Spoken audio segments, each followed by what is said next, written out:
Welcome to the deep dive. Today we're tackling that big stack of source material, the research, the notes, all focused on a really central conflict of our time, the pleasure-pain paradox. That's right.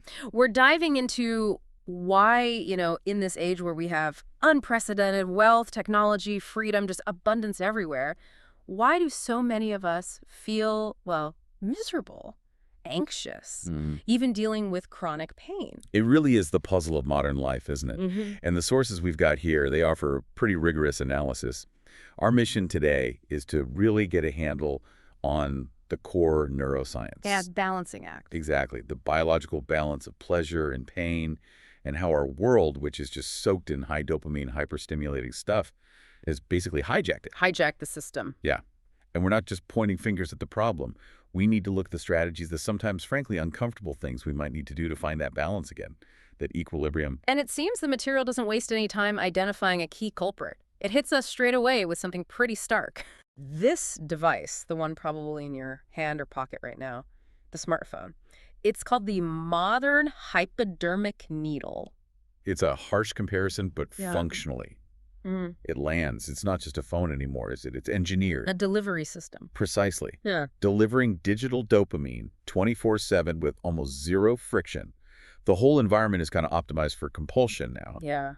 The sources even suggest, look, if you don't already have your drug of choice, whether it's chemical or behavioral, don't worry. The market will find you. The market or the algorithm will serve it up. It's like the air we breathe is just thick with these engineered pleasure signals now. #tag2VCI. The modern crisis of abundance and potency. Okay, so that really sets the stage for what the sources are calling this modern crisis of abundance. It's a lot. We're just swimming in rewards that, our parents or grandparents never encountered. Not on this scale. Let's start with the digital stuff. The sources give specific examples, these digital or behavioral drugs. Right, and it's not just the variety, it's the sheer potency of the immediate gratification that's exploded. Think about it. Sexting, doom scrolling, Facebook, Instagram, endless YouTube rabbit holes. Twitter feeds moving at lightning speed. Yeah, or even something seemingly more benign, like online shopping. That constant cycle. These are all high-frequency, low-effort ways to get a quick dopamine hit. You mentioned online shopping. I thought that patient story about Chi was really revealing. It showed how the seeking itself becomes the drug. Oh, absolutely. Chi's story is textbook dopamine anticipation. For him, the thing he bought, almost beside the point. Right. It wasn't the item. No. The reward was the hunt. Deciding what to buy, dragging the package, that little thrill when it arrives, opening the box, that was the climax. His chase, the novelty. Exactly. The unpredictability. That's the hook. That's the addiction mechanism right there. And it doesn't really matter if the thing itself gives you any lasting pleasure. So the digital world is incredibly potent. But the physical world, it hasn't stood still either, has it? The sources talk about this engineered challenge, this huge increase in substance potency. This is so critical to grasp. It requires looking back a bit. Think about pharmacology. Late 19th century, chemists are trying to make a less addictive morphine. And they come up with Heroin, which turned out to be 2 to 5 times more potent. Oops. Sparked a whole narcomania. wow. Now, fast forward. Fentanyl.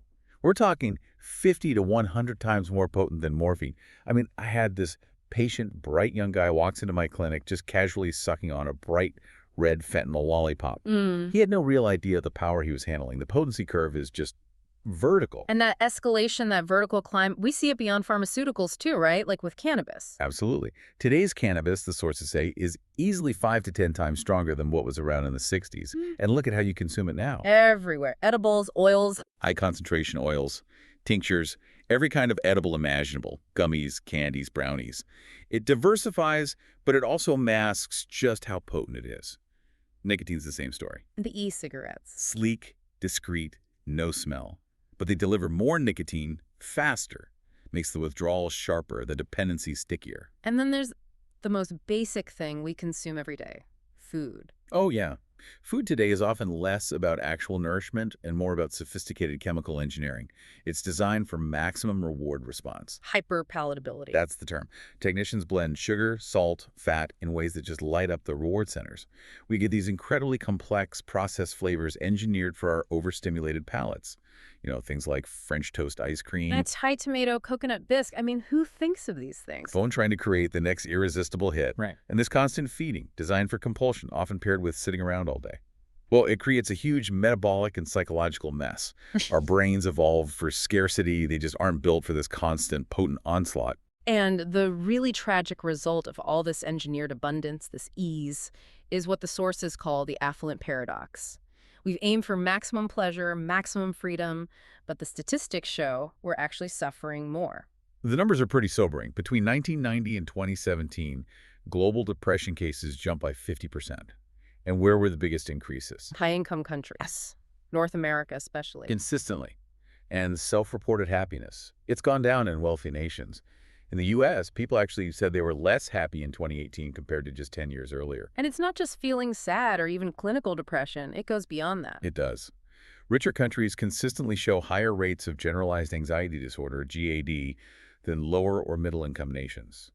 It suggests something about the environment itself, the pressure, the stimulation, maybe even the isolation in these societies is actually breeding anxiety. And the physical pain aspect is really striking. Maybe the most striking. We're seeing this explosion of unexplained physical pain syndromes. Fibromyalgia, chronic regional pain, severe headaches, interstitial cystitis. These often show up in young, otherwise healthy people. Debilitating body-wide pain, but doctors can't find any clear tissue damage or disease. It's like the relentless pursuit of comfort has somehow backfired, biologically creating misery. That's the staggering implication. Our relentless drive for pleasure seems to be biologically manufacturing pain. Which forces the question, why? Why does chasing the high seem to push us towards the low? How does that work? The answer really boils down to a fundamental law of the brain. Homeostasis. Your brain is obsessed with keeping things level. Balance. Absolute balance. If the scale tips too far one way, say towards pleasure, the brain immediately triggers counter mechanisms to push it back to neutral. That's the core of the pleasure-pain balance. Let's use that analogy from the sources, the gremlins on the scale. I found that really helpful. It's a great visual. Imagine a seesaw, perfectly balanced. You do something really pleasurable, big dopamine rush, and whoosh, the scale tips hard to the pleasure side. Okay. To fix this, the brain sends out these tiny little physiological regulators, or gremlins, and they jump onto the pain side of the scale. Their only job is to bring it back to level. So they're like the brain's correction crew. Exactly. Yeah. And they're temporary. Once the scale is level again, the initial pleasure fades, and you actually dip slightly into pain or discomfort for a bit. That's the come down.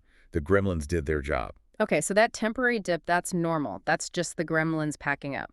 But the real trouble starts with chronic, repeated use. That leads to tolerance or neuroadaptation. Precisely. When the stimulation becomes chronic, those gremlins don't just jump off. They basically set up camp on the pain side. They bring their sleeping bags. They bring their sleeping bags, their little grills. They're not leaving. The brain has now fundamentally reset its baseline. Its hedonic set point towards pain. Which means? Two really damaging things happen at once. First, your ability to feel pleasure from normal everyday things. A sunset, a nice meal, good conversation. It diminishes. Things feel flatter. Second, your vulnerability to pain and anxiety actually increases. You're living in this state of chronic neurochemical deficit. Less joy, more susceptible to feeling bad. The sources give a clinical example that's just such a painful irony. Opioid-induced hyperalgesia, OIH. OIH is maybe the most tragic illustration of this balance gone wrong. You have patients on high-dose opioids for chronic pain, long-term, and paradoxically, their original pain often gets worse. Worse, from the painkiller. Yes, and they start developing new pain in parts of their body that didn't hurt before. The very drug meant to stop pain has actually made their nervous system hypersensitive to pain. That's terrifying. It is, and often the only way to reverse it is a very slow, careful, medically supervised reduction of the opioid dose. And frequently as the dose comes down, their original pain symptoms actually improve. Wow. And this adaptation, this tolerance effect, it's not just for heavy drugs. The sources use an example many might recognize involving romance novels. Right. That behavioral pattern perfectly mirrors OIH. Someone starts reading, say, something relatively tame but popular, like Twilight. Initially, it's captivating, really pleasurable. You get hooked. Totally. But you read more, and that initial feeling fades. Tolerance builds. So what do? You seek out something stronger. Maybe werewolves, time travelers. You escalate. You escalate. Eventually, you might find yourself reading progressively more graphic, more formulaic erotica. And the goal shifts, doesn't it? It stops being about the story. Absolutely. You end up just racing through, skipping the build-up, skipping character development. You're just trying to get to the climax, the hit. Trying to recapture that first feeling. Desperately trying. But you can't. You're just digging yourself deeper into that pleasure deficit. You're essentially burning out your brain's reward pathway for reading itself. Seeking, but never really finding satisfaction. That idea of seeking more than finding. That brings us to the last crucial bit of the neuroscience here. Anticipation and craving. That mini dopamine spike we get just from the thought of the reward. Yes. Dopamine is fundamentally about motivation, about seeking, more than it is about the pleasure of arrival or satisfaction. The scale actually tips towards pleasure in anticipation of the reward. Even if the reward itself ends up being, Hmm. or doesn't happen at all. Exactly. That anticipatory spike can happen regardless. It's the chase mechanism that gets wired in. Which explains why things like compulsive online shopping or gambling become so addictive. Totally. Remember Chi, the reward wasn't the item, it was the waiting for delivery. Gambling is the classic example. It's now formally classed as an addictive disorder. Right. The high isn't just winning. It's the unpredictable chase, the near miss, chasing your losses. That unpredictability keeps the dopamine-seeking system firing like crazy. Outcome be damned. The system wants you to keep seeking, and, well, the modern world offers endless things to seek. Okay, let's try to unpack the solutions then. If our pleasure thermostat, our hedonic set point, has been pushed down towards chronic bane by all this relentless seeking, the first step has to be stepping away, right? The core strategy seems to be abstinence, sometimes called a dopamine fast. What actually happens when we just stop? Abstinence is basically hitting the neurological reset button. It's giving the system a break. It allows those gremlins to finally pack up their barbecues and leave the pain side of the scale. Letting it return to level. Exactly. Letting it return to a neutral state, what the sources call a clean state. But, and this is important, it's not instant. Takes time. It takes time. Patience is key. Generally, you're looking at about a month for significant recalibration. Younger brains might bounce back a bit faster, they're more plastic, but it's a process. And we absolutely have to repeat the warning from the source material here about certain substances? Yes, crucial point. Let's be crystal clear. Abruptly stopping heavy use of central nervous system depressants, we're talking alcohol, benzodiazepines like Xanax or Klonopin, can be incredibly dangerous, even fatal. Withdrawal requires proper medical supervision, full stop. Okay. However, for many behavioral addictions or stimulant issues, the fast is feasible and often incredibly revealing. Take the patient David, mentioned in the sources, addicted to Adderall, Ambien, Ativan, and crippled by anxiety. Right. After just 2 weeks off everything in a controlled setting, his anxiety completely gone. Wow. It strongly suggested the drugs weren't treating anxiety. They were either causing it directly or just masking a chronic state of withdrawal. Okay, so abstinence is step one, but just deciding to stop often isn't enough. Willpower alone fails. We need structure. Which brings us to self-binding, making choices now to limit our choices later, like Odysseus and the Sirens. Exactly. We have to engineer our environment for success because, frankly, the default environment is engineered for failure. Yeah. Self-binding usually takes 3 main forms. First, physical barriers. Literal obstacle. Literal obstacles. Remember Jacob, addicted to electrical stimulation, he throws out his machine, But then goes back for it. goes back to the trash, fishes out the pieces, spends hours rebuilding it. It shows just removing something isn't always enough. You might need stronger barriers, time-locked safes for phones or credit cards, literally getting trigger items out of the house. You have to counter that powerful seeking drive. Okay, physical barriers. Then there's using time itself as a constraint. Right, chronological self-binding, setting firm time limits, creating a restricted consumption window. Maybe you only allow yourself social media on weekends, or never before 5 p.m. Why does that help? By strictly limiting the time frame, you force engagement from the prefrontal cortex, the brain's planning center. Studies show when people choose delayed gratification that PFC lights up. So choosing these limits is like literally doing reps for your foresight and control muscles. Interesting. Okay, physical, chronological. What's the third type? Categorical self-binding. This is about limiting what you consume, narrowing it down to specific subtypes. The example given is Mitch, the sports betting addict. Right. He couldn't just stop betting. No, he realized he had to cut out all sports media, watching games, reading analysis, listening to podcasts about it, because any of it could trigger that addictive seeking loop. Hmm. The tricky part here, though, is the market constantly pushes back. Like the gluten-free example in the sources. Going gluten-free used to be a great categorical barrier against junk food. Because there wasn't much available. Exactly. Yeah. Now, there's a gluten-free version of every cookie, cake, pretzel imaginable. The market eroded the barrier. So you have to be really clear and specific about why the boundary exists for you. Okay, so we build walls to keep ourselves away from easy pleasure. But what about leaning into discomfort? Instead of running from pain, maybe running towards it. This is hormesis. Hormesis, yeah. It's the idea of using small, manageable doses of something noxious or painful. Think intense exercise, cold exposure, heat stress to trigger a beneficial biological adaptation. The old what doesn't kill me makes me stronger idea, basically. You're deliberately pushing on the pain side. To force the brain to compensate with pleasure on the other side, resetting the balance in your favor. Cold exposure seems to be the poster child for this in the sources. Michael's journey was pretty intense. It really was. He starts with cold showers, then quickly escalates to ice baths, even gets a modified freezer. He described that initial plunge as pure agony, his body just screaming, "Get out!" Yeah, sounds awful. But here's the key. The moment he got out of the cold, he felt this intense wave, almost like being drugged. A sustained euphoric mood lift. He called it an attack of joy. An attack of joy, wow. It felt remarkably similar, he said, to the highs he used to get from recreational drugs. He was using short bursts of controlled pain to counteract his chronic underlying unease or pain. What's happening chemically there during and after the cold stress? What causes that paradoxical reward? The research shows cold triggers a very specific neurochemical response that's great for mood. You get a steady, gradual rise in dopamine during the cold. But even more significant is a rapid, big, sustained jump in norepinephrine. And these stick around. They stay elevated for hours after you get out of the cold. That prolonged elevation is the pleasure after response, the compensation kicking in hard. And the really cool part, with repeated intermittent exposures, You adapt. your brain adapts, the initial pain response gets weaker, but that feel-good after response gets stronger. It actually shifts your baseline hedonic set point back towards pleasure over time. That's fascinating. A natural, non-addictive way to hack the system back towards balance. It really is. The sources mention these old experiments with dogs getting mild shocks. Initially, terrified, but after repeated shock, They got used to it.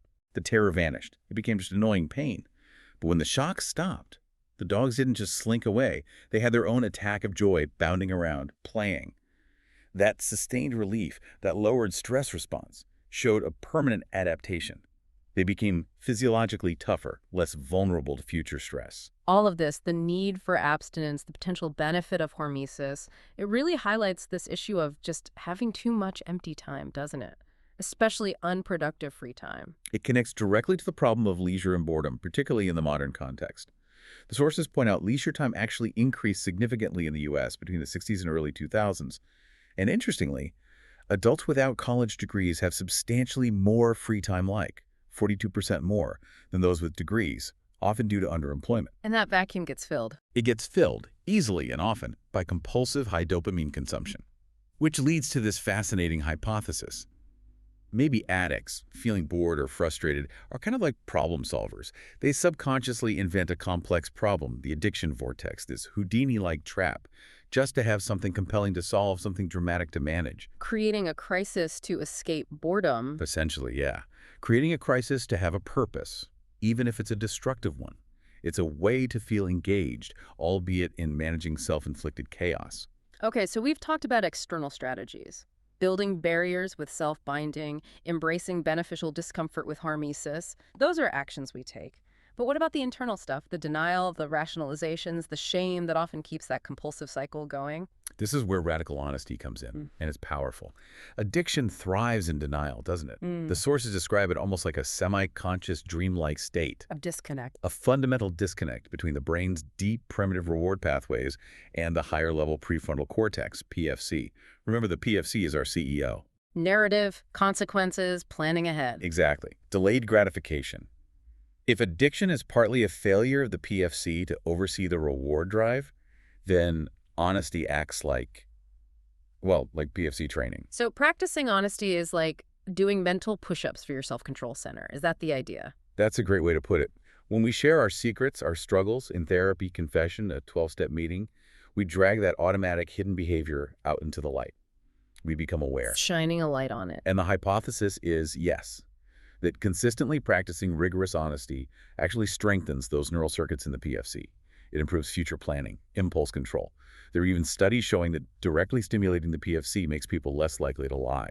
So if stimulating the PFC boosts honesty, it stands to reason that practicing honesty strengthens the PFC. There's that really striking story in the sources that illustrates this, the immediate impact of choosing truth. The patient named Drake and his DWI arrest. Oh, Drake's story is incredibly powerful. He was a medical student, family history thick with addiction, gets a DWI, goes to court. His lawyer, being practical, tells him point blank, plead not guilty, I'll handle it. Standard advice. Right, let the lawyer work the system. But Drake, standing there before the judge, has this moment of clarity. He sees the truth of his situation, his own role in it. The judge leans in, surprised, and Drake just says it clearly. Guilty. Wow. Against legal advice, just blunt honesty. One word, but it was a moment of profound, painful, accelerated honesty. And the consequences were immediate. Life-changing, apparently. Absolutely. The judge was taken aback, made sure Drake understood the penalties, but the real validation came later. His lawyer was so struck by Drake's integrity, his commitment to truth, even when it hurt him, that he returned the entire $5,000 legal fee. Return the fee. Returned the fee. Drake himself reflected later that that single moment of choosing painful truth over the convenient lie, facing the consequences head-on right then, that might have been the crucial pivot. The thing that saved him from sliding down the addictive path his genetics pointed towards. That necessary pain of truth-telling brings us to shame, often seen as purely bad, right? But the sources talk about its dual nature. Shame is definitely a double-edged sword. It can be incredibly destructive. It makes us want to hide, isolate, beat ourselves up. We saw that with Lori. The woman who went to her church? Yeah. She tried to open up about her struggles. What did she get?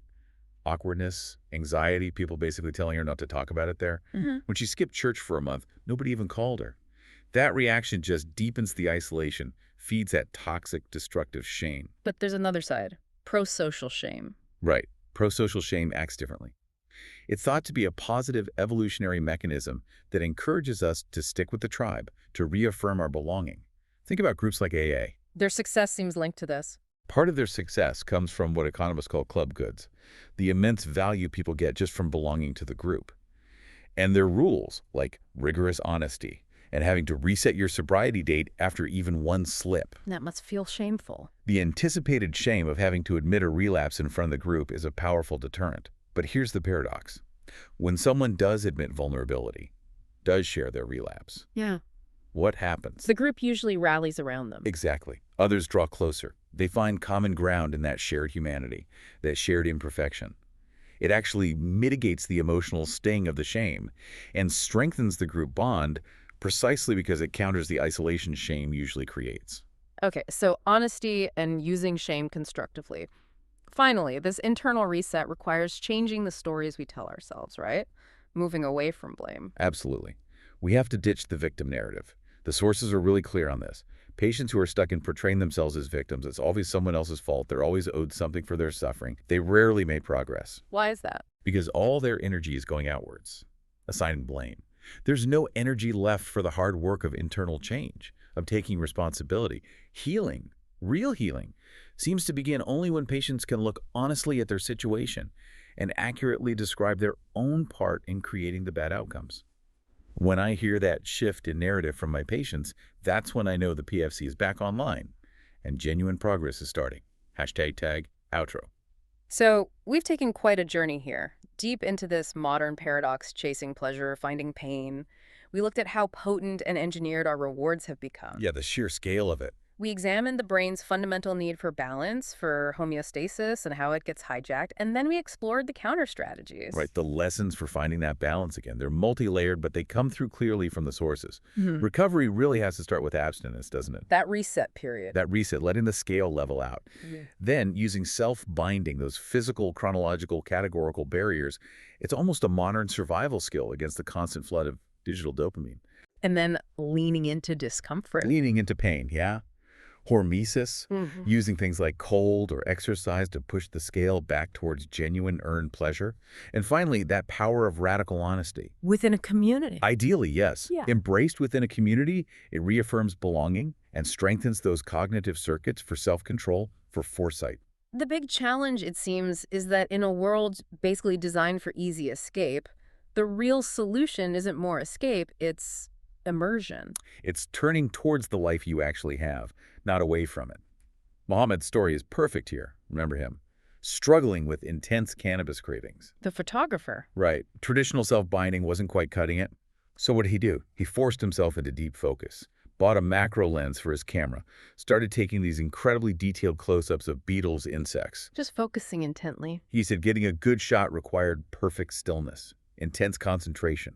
And that forced stillness, that intense focus on the intricate reality right in front of him, the complex pattern on a beetle's wing, it killed the craving. Well, It extinguished the desire for the hazy, escaped world of cannabis.